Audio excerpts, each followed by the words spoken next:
Hello fellow slow cookers. Today we're going to be talking about the fundamentals behind timing. 1, 2, 3, 4. So timing, quote unquote, is the idea of the whole disc golf throw in motion as you are going through your routine. More simply, it's just the overall motion that you uniquely have when you're throwing. So if you think about your favorite pro, they have a distinct style, most likely. And when you're throwing, that style is differently than how I'm throwing.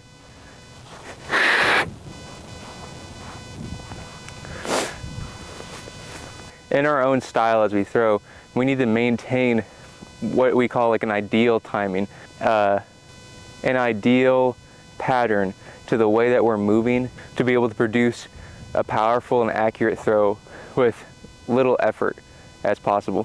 For example, this is what my throw looks like.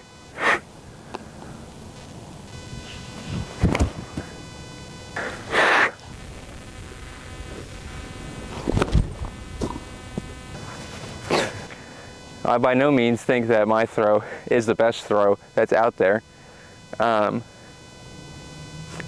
It's a work in progress every day, and I think that for most people that is going to be how it is. We're never done growing unless we decide we're done.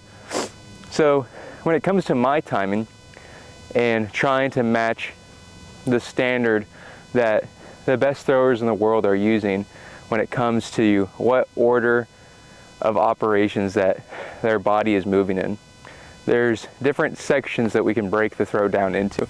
And by doing this, we can also develop what we call like a routine or a pre-shot routine. So that way when you're out on the disc golf course and you just want to have a good time, you still want to throw well, but you don't want to think about form, we use this routine to keep ourselves in time. So that way, as we're throwing different shots through the course, we're able to keep developing and keep throwing well. The first step is the first step. And I would recommend that, especially for beginner and most people in general, don't really need to be taking a full run-up to throw far. If you watch the weight shift video, we've talked about how the idea of powering the throw is through weight shifting, and you can moderate how much power you're putting into your weight shift by changing the distance between your feet, i.e. the distance that your weight shift is traveling, or how quickly you're weight shifting. Ideally, the more instant that you can transfer your weight, the further you'll throw. So using speed and momentum to help you get a larger foot size or a quicker transfer is something that is an option, but it's definitely not something that I would worry about when I'm first learning timing. Our first step, therefore, is to establish a direction and a momentum. And for the most part, we want to take that first step at like a 45-degree angle to the left of your target. If you're a righty, if you're a lefty, it's gonna be 45-degree angle to the right. It's just like it's a forward diagonal, slightly closed off from your target, right? Because we want to make sure that our back is towards our target. Now, once we've taken this step and we've pulled our weight completely onto this foot, now here's when we're using the X step. This is the second part of timing, and this is a part that really is going to build you towards success or immediately ruin your throw. Key to this X step is that we need to get onto our left foot so that way we can get back to our right foot again, but we need to make sure that we're using our left foot here to help our momentum and our weight travel the direction we want to go. Therefore, we want to take this step behind our right foot. If we were to take this step in front of our left foot, that would bring our whole torso towards the target, obviously making it very difficult to then turn back again. We want to be able to have the shoulder stretch out and have our back remain towards the target, which this X step kind of prompts. Now, we don't want to make this left step completely backwards. We don't want to be squared back to the target. We still want to maintain this sort of diagonal direction, still overall being kind of forward. So this left X step is taking a similar angle to my right foot, or my first step. If not, it can be a little bit more angled away from the target. But again, we're not completely loading our weight backwards from the target. Once we've had our right foot down, and then our left foot down, and we have our weight balanced on our left leg, and this is a key part, is to maintain balance on each individual leg, because we need to make sure there's a distinct difference between where our weight is at all times. We don't want to just be kind of like moving our weight, like letting it roll through the movement. We want to make sure that the weight is in different places, so that way we can use it as power. If we can balance on this left step, now comes basically the last part of the throw. If you've set yourself up correctly, you'll now be able to stretch your right leg out towards your target. And ideally we want to have this last step a little bit in front of our left leg relative to like how our torso is facing. My point is that we don't want to be stepping behind ourselves and allowing our torso to open towards the target. We want to maintain this semi-closed position.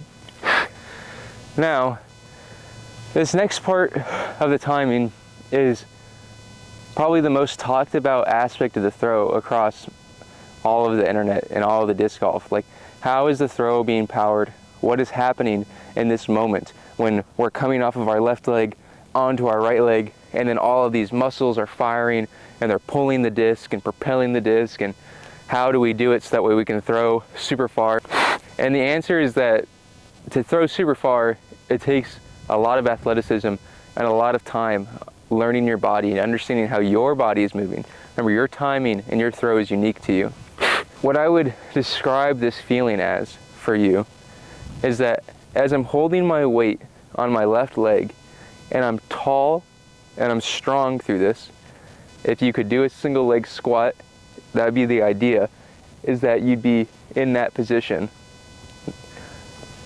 And then we're stretching our right leg out to also be in the same tall position. We're basically going from one single leg squat to another single leg squat, because it needs to be able to hold our weight firmly wherever we plant it.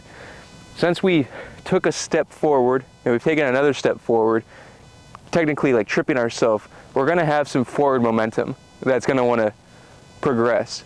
But we don't want this forward momentum to be what pulls our body. We want it to be the transfer of our weight that pulls our body. So this front leg position needs to be tall, strong through the leg, strong through the core, so that way it's able to pull the weight off of our back leg and onto the front leg. And that pulling motion is what will help pull through your core and rotate through your shoulders and ultimately pull your arm through your back. Now, that was basically a quick rundown of like the idea of how to throw a disc golf throw. When it comes to what you should think about as you're going through the motion, because that's too much, it needs to be simple. We should think about controlling our weight. We take our first step and then our second step, and now we're ready to open. We want to open up our chest so that way we can help our back stretch out. Think about a bodybuilder. If they were to give you a big old back pose, you know, they're from the front, they're opening their chest up, letting their back muscles engage, pulling their shoulders back. We want to keep our shoulder internally rotated as we open up our chest, allowing the back to pull in a straight line here. Now we understand that we're opening up, and as we're opening up through this last step and our body weight wants to come forward, it's natural for like this leg is going to be weak, it wants to give up the weight into this front leg, and we're going to let that happen.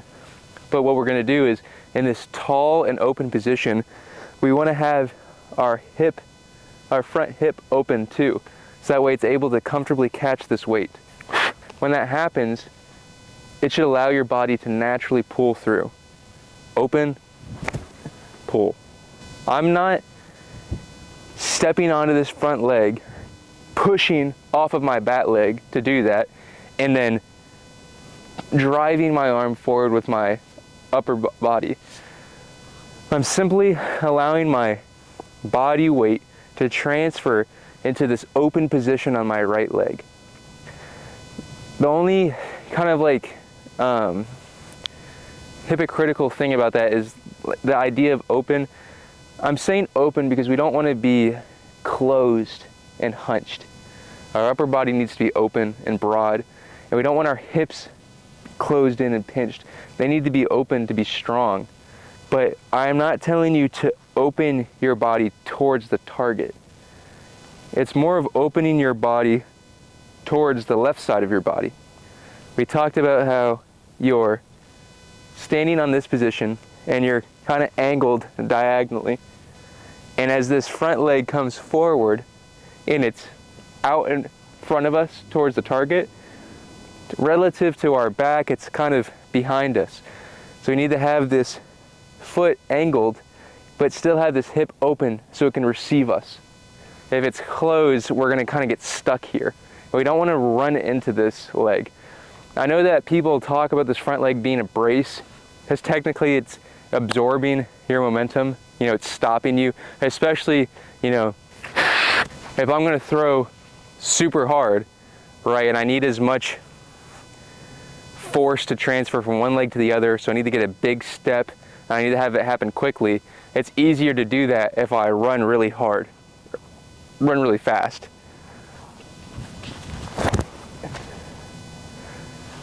And so technically my front leg braced and stopped my weight, but it didn't brace in the way that I closed it all off as a wall and just slammed my back leg's weight and body into the front leg. I opened it up and allowed it to absorb me, and then that pulled me forward. Because the thing about it is that really for the majority of power that you can generate can be generated from no run up at all. If you're able to have your legs at a wide distance, so obviously some large flexibility, and then you're able to transfer your weight quickly between these two legs, so some good athletic motion through your core and your hips, you can generate a lot of power from a standstill. Arguably, the same amount. Arguably.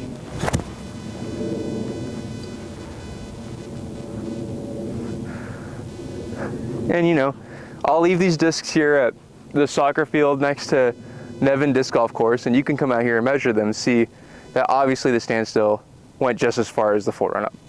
Okay, so I've set myself up a little tee pad here, and this is to help you visualize what we're gonna do on the course. This timing video in general is more for course playing than it is for form work. You know, when you're in a field doing form, it's kind of okay to mess around with your timing and let it break down a little bit so that way you can focus on different aspects of your body. But whenever we're trying to throw to our current max potential, we need to throw with as good as timing as possible. So if I'm standing here on my tee pad and I have a shot in front of me that I need to throw, you know, straight and on hyzer, I'm stepping up to the tee pad and I'm setting my upper body first and feeling the position of where do I need to open up in my back and how do I need to set this front leg to be able to kind of hinge to match my angle. So I want this front leg to be open so that way I'm able to lower my torso without like bending my spine. We want to stay strong through here, so we want to open up through the front of our core. And you can see how I'm open here without opening my foot forward. It's still back here. It's almost in sort of like a deadlift position, or like an RDL position is what the front leg is kind of receiving as, and that helps your torso be in the right position as well to be able to open up your back muscles. And a lot of times I'll just kind of like casually move through that motion on the tee pad. to help me visualize my shot and to help my body be prepared for what I'm about to do. Because what I'm about to do is probably going to be completely different than when I practiced. That's just the truth of it. But when I'm going through my shot and I'm preparing myself, I'm thinking about making this a forward motion, but a controlled forward motion. I'm going to go take my first 2 steps and make sure that my weight is securely on this left leg. I don't want to just be falling over. I want to make sure that I have my weight controlled, and then that's when I'm going to hit this open position and let my weight continue across. When I go to actually do it, I'm going to be thinking forward, because I don't want to turn around completely backwards with everything. And I'm going to be thinking open.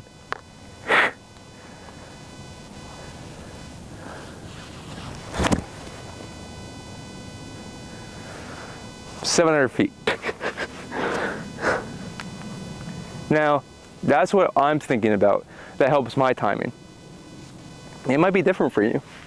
You know, you may not feel the same things that I feel at all. And that's what makes timing unique. What I would recommend is that as you find your way through this and you find what feelings are working for you, try to focus on one thing. You know, technically I said 2 things. I'm going forward and then I'm thinking open. I have that broken down though into kind of 2 parts of my throw, each thinking about one part. I have up to my X step, which is like the loading stage of my throw, where all the power is going to come from, and that's just forward. I'm thinking about power, I'm thinking about forward. And as soon as I'm in this loaded position, the only thing I'm thinking about now is open. This entire time I'm thinking about open. Because if I get closed at any point, then I'm going to come here like this, my shoulder's going to collapse, I'm going to round heavily, it will look like this.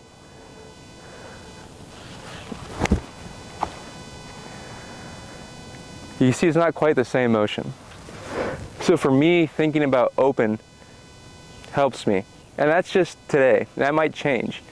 The idea is that we take the ideology of what we talked about in timing, how there's different steps to the throw, and then at the end, the throw is happening because of those steps that we took. And we just need to have a cue that we concentrate on that will take us through to that end point, and then let the disc do the work.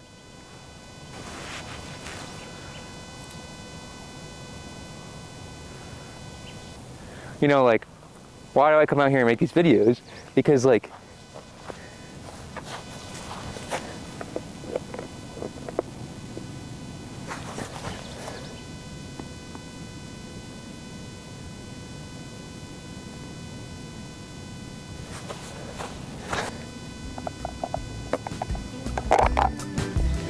see, not so easy, is it, discs?